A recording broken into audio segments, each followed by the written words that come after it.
హే అందాల చుక్కల లేడి నా దీపి చక్కెర కేళి ఇన్నాళ్ళకి దర్శనమిచ్చిందా జగదాంబ చౌదరి గారి పంచాంగం లెక్కలు కుదిరి లక్కీగా రైల్లో కలిసిందా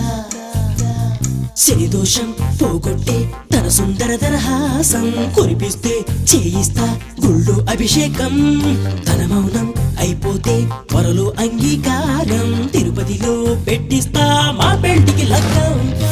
I love you ఓ శ్రావణి నా కోసం నువ్వు